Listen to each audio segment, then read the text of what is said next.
And now it is my pleasure to introduce Tom Broadhead, who's been one of our most popular presenters throughout our Zoom presentations these last couple years.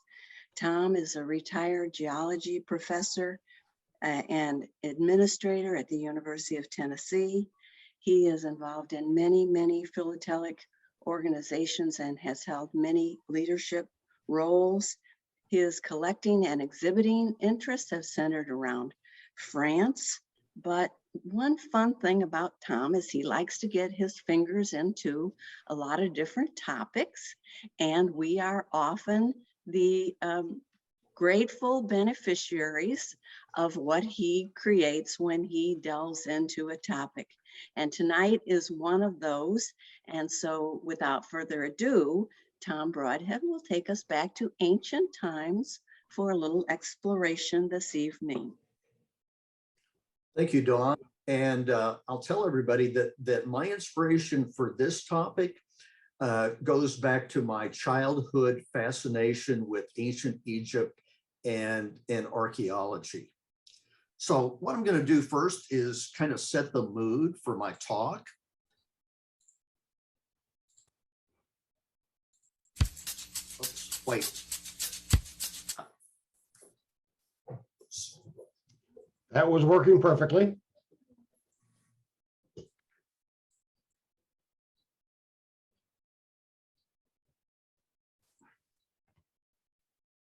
And of course, I forgot to do the key thing, and that is to cue the music. Oh, okay.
Okay, I hope that got you all in the mood. And I want to thank Sue Blizzard, who is a very generous person in the UK, who, when I contacted her last year after having found this on YouTube, she very kindly sent me an MP4 of it for philatelic use only.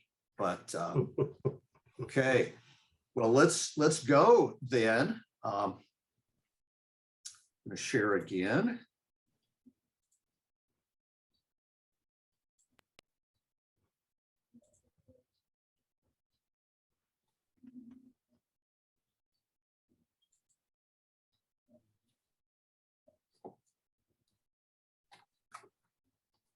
The Great Sphinx of Egypt, together with the nearby pyramids, has captured people's imaginations for thousands of years. Herodotus and others in the last few centuries before the Common Era recognized the pyramids as a wonder of the ancient world, and the Giza Plateau with the pyramids and Sphinx are now one of UNESCO's World Heritage Sites. A human head on a lion's body, the Great Sphinx is one of the most globally recognized monuments. For almost a century and a half, postage stamps of Egypt have shown images of this iconic sculpture and reflect its importance to that country. The Giza Plateau is in the arid part of Western Egypt and is located just southwest of the Nile Delta. The plateau is underlain by limestone bedrock, which served as the solid rock for the carved Sphinx and as a source of building blocks for the pyramids. Those extraordinary construction projects were completed during the 4th dynasty of the Old Kingdom period in an 80-year period between 2613 and 2494 BCE. Satellite imagery provides an excellent perspective of the pyramids and the Sphinx. And here is the Sphinx right here, rather dwarfed by the size of the 3 pyramids.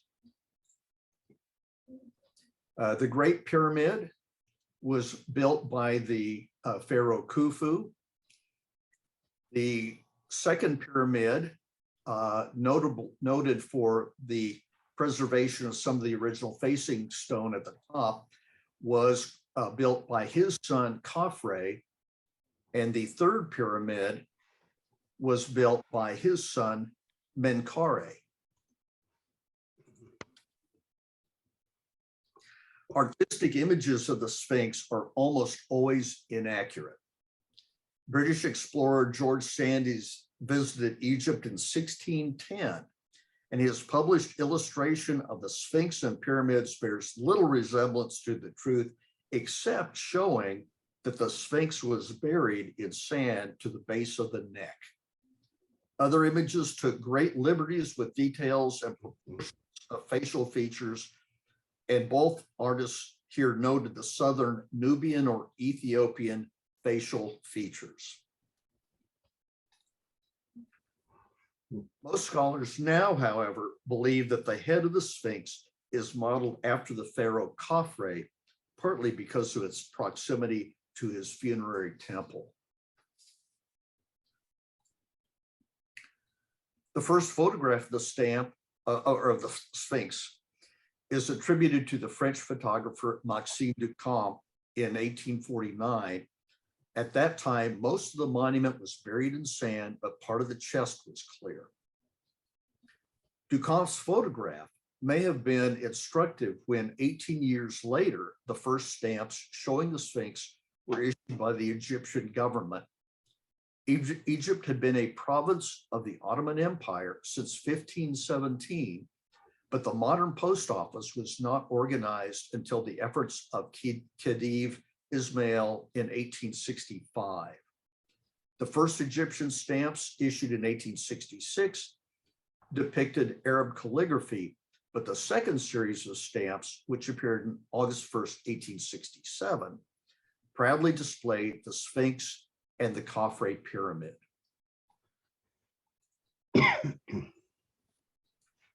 The vignette of the Sphinx and the pyramid is flanked by Pompey's column on the left and the obelisk of Alexandria on the right. Both were located at that time in Alexandria, the headquarters of the Egyptian post, and the stamps were printed there. The obelisk has since been moved to Central Park in New York City.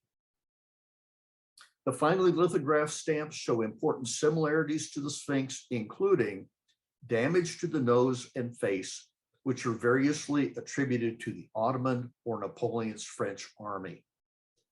The large horizontal cleft at the right of the headdress is accurately shown, and burial to the shoulder level appears to be correct for that time.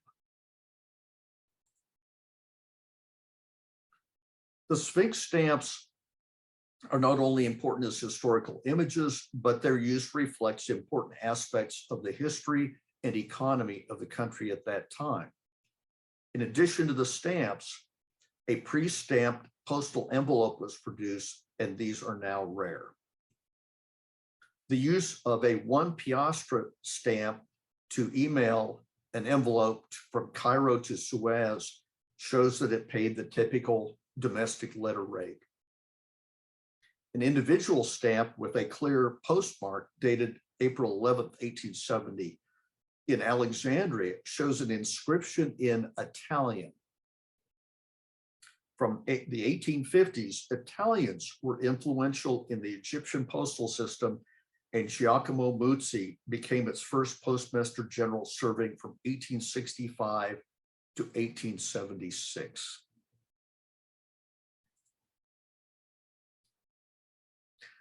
The second issue of Sphinx stamps appeared in 1872, and the poorly executed designs contrast markedly with those of the 1867 series. Again, they accurately depict a sand-buried monument, but the different angle of the view now included the Khufu pyramid. And I'll point out also that at the base of the stamps, the inscription is in Italian.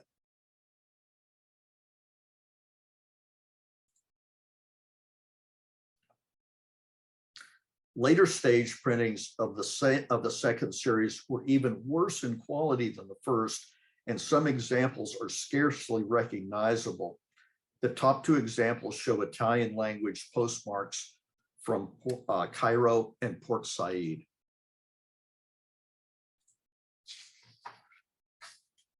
An unusual stamp of the later printings of the second issue is the 5-para lobe value, shown in the upper right with an example from the earlier printing to its left. It showed a reversal of side panels and inverted 5 in each corner from the earlier printing. Here are the inverted 5s, and the panels are switched. This is an oddity and an error even, but it is not particularly rare. The increased need for low value 5 and 10 para stamps was accomplished expediently by overprinting those values on excess stocks of the higher value 2.5 piastre stamps.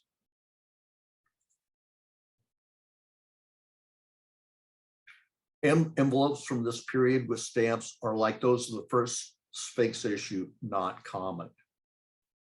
And again, we have the Italian versions of the text in the circular date stamps.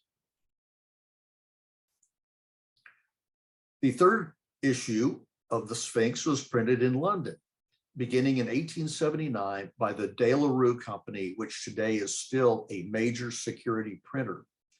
The new design departed considerably from reality with a complete restoration of the headdress and face.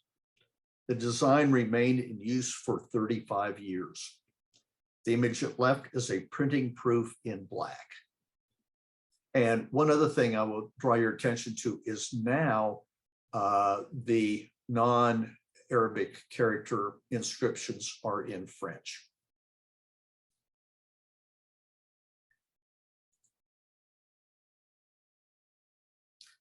As was true of the 1872 issue, a need for low denomination stamps was fulfilled by overprinting a new 20 para high value or value on high value 5 piastre stamps.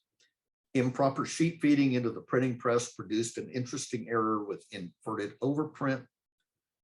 Egypt was still a province of the Ottoman Empire at this time, and stamps were overprinted with English and Arabic inscriptions on His Highness's service for official government use. In addition to postage stamps, the third design was also used on revenue stamps. The government had a monopoly on many products, including salt and tobacco. The required sale and use of these stamps allowed the collection of taxes from the sales of these products.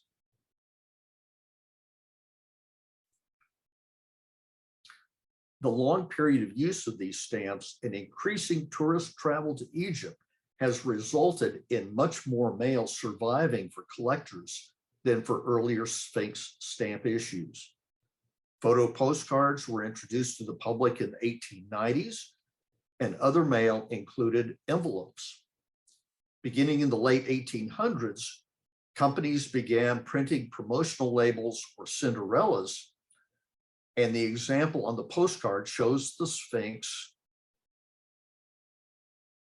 and the pyramids that drew attention to a local hotel.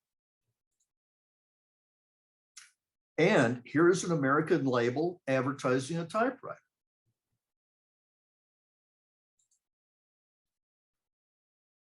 In addition to stamps, the third Sphinx issue was used on pre-printed postal stationery, including postcards and newspaper wrapper bands. The card at right has a stamp added to the pre-printed postage to make the 5 million rate required for sending a postcard to a foreign destination, in this case, Belgium. Cancellation inscriptions are now in both French and Arabic. So the Italian postmaster was out and the French came in and began dominating the postal service. And yet another interesting type of postal stationery items is the pre-printed envelope of this period, showing a colorless embossing of the De La Rue stamp image of the Sphinx and Khufu pyramid. These were produced in different sizes with different colors of stamp imprints and different postal values. The 10 million envelope below and at right required the addition of a 1 piastre stamp to pay the registered mail internal rate to Cairo.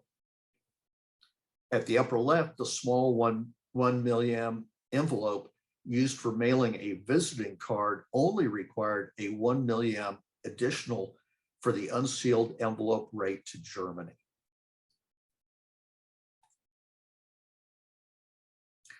The fourth Sphinx issue appeared in 1914 on the eve of World War I. It was a single 5 million stamp that was part of a larger series of stamps, many of which showed other Egyptian monuments. It is notable as one of the most precise non-photographic images of the Sphinx on stamps.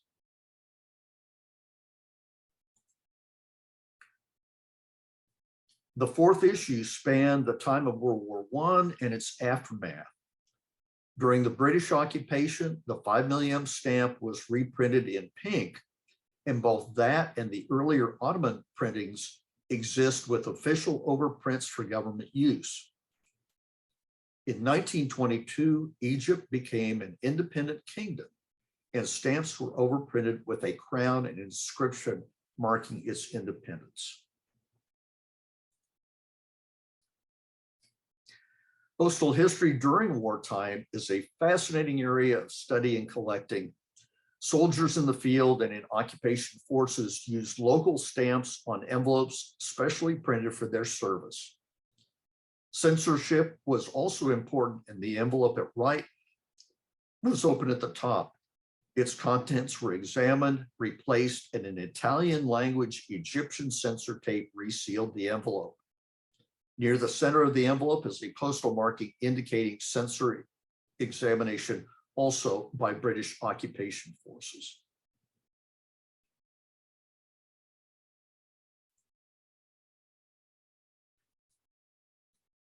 Matching the 5 million stamp and, and following the tradition of the third Sphinx issue, postal envelopes were produced that bore the embossed image of the stamp. Typically, an additional 5 million stamp was required for international postage, and perhaps the example at lower left did not require it, as it was mailed to Britain during the British occupation.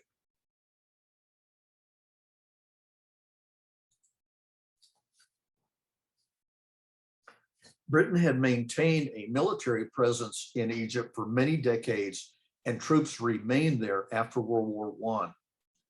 An Egyptian postal rate increase in the early 1930s was protested by Britain. The result was a military postal rate which required that the special stamps be applied only to the reverse side of mail. An even cheaper rate was made available to troops on Christmas of 1935, instead of 1 piastre, 3 millions. And the Silver Jubilee of King George V was celebrated with an overprint in 1935.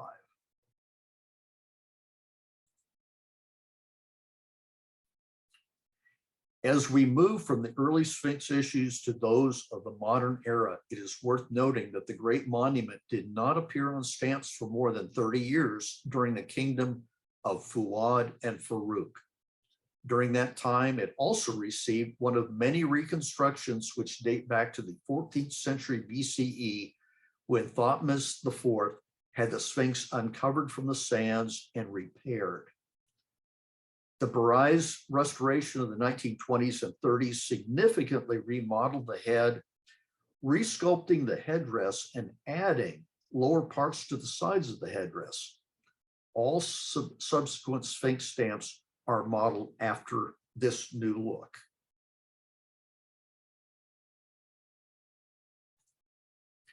And again, let me remind you that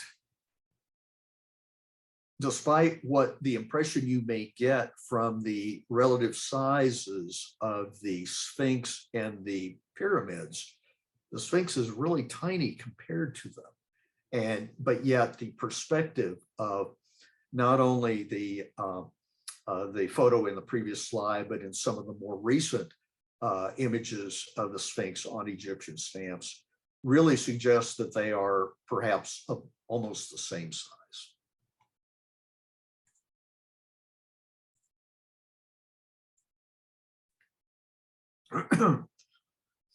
In the modern era, beginning with the 1960s, it is notable that the Sphinx has yet to appear on an Egyptian airmail stamp. Several show the pyramids, but in views that eliminate the Sphinx. It only appears in a pre-printed aerogram shown here.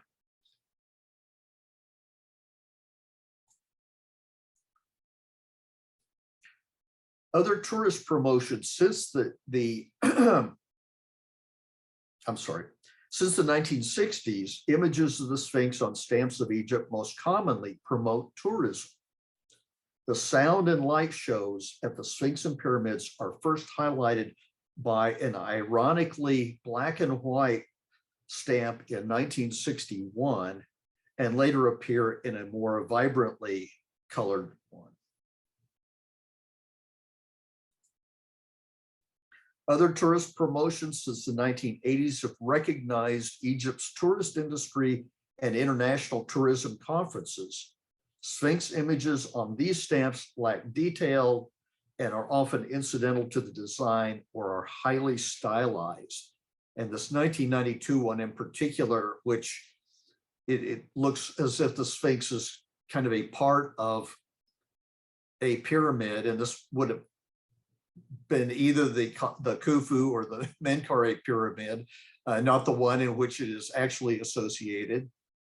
Here we have kind of a pastiche of different other Egyptian monuments.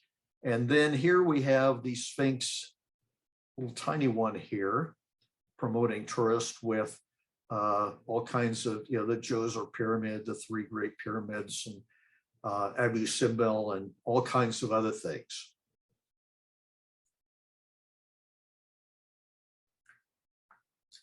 Sphinx images also have appeared on Egyptian stamps promoting sports and scouting. So here we have a auto race, and there is the Sphinx, head of the Sphinx here. We have a karate championship with the Sphinx looking on.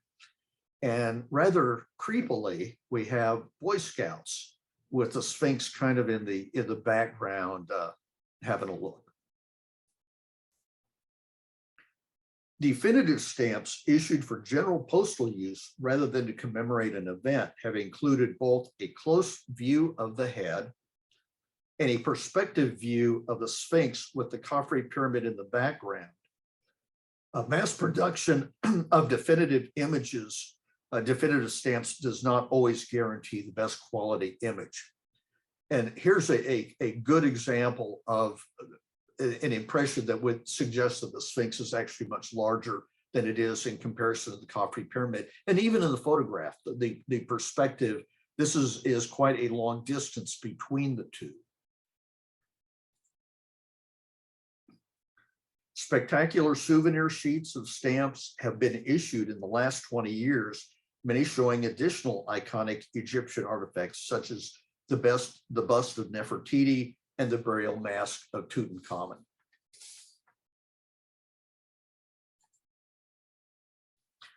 An exciting area of philately is the collection of maximum cards. These show a photo image similar, if not identical, to the stamp. An additional feature of maximum cards is the postal cancellation, which often marks the first day of issue for the stamp. In this example, the pictorial image also represents the Sphinx image on the stamp. And by the way, what you see here in the background, that is the bedrock. This is a depression, and the texture you see here represents the alternate very tightly cemented limestone beds and the less tightly cemented limestone beds, which is also reflected in the texture of the weathering and erosion of the Sphinx itself.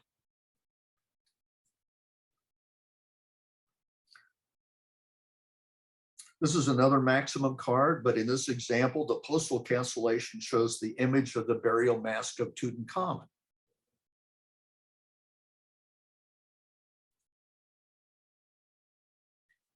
Images of the Sphinx on postage stamps are not limited to those of Egypt. The Sphinx and pyramids of Giza are probably the most widely recognized structures in the world. Hungary issued a stamp to commemorate their recognition as a UN World Heritage Site. The Republic of Mali issued a Sphinx and pyramid stamp just a few years later. However, it incorrectly identifies the generalized pyramid image as that of the Cheops, which is the Greek name of Khufu. But my favorite really are the three stamps from the Republic of Guinea, shown the 3 4th dynasty royal pyramids at Giza and the Sphinx on the stamp with the Chefren or Khafre pyramid. The left and center stamps show historical personages associated with Egyptian exploration, the French Emperor Napoleon I and the decipherer of the Rosetta Stone, Jean-Francois Champollion. And this is the best part of it. Curiously, the Sphinx stamp shows an image of Elizabeth Taylor in her movie role of Cleopatra.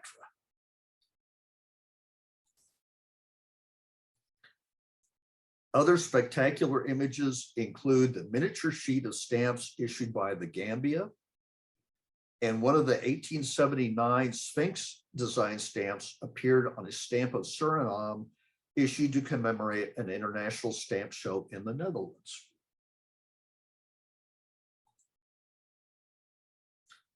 Image quality is highly variable from the photograph in the Guinea-Bissau sheetlet to the modeling clay version in the Mali stamp, to the negative image on the Fujairah foil stamp.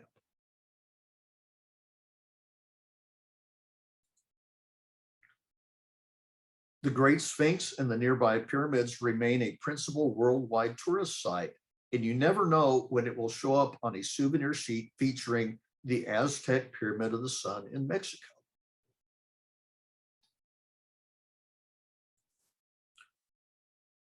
Whether your interest is the Sphinx, Egypt, archaeology, or other topics, stamps can transport us around the world.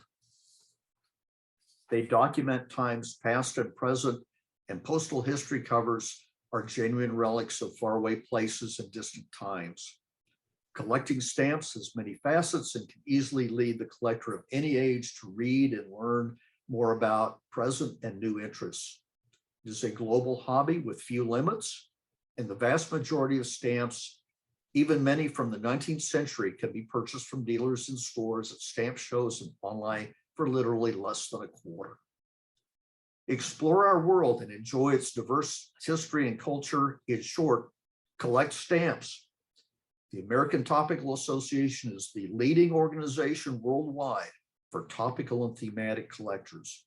Each year, it participates in stamp shows and exhibitions across the country and promotes our great hobby with public presentations like this one.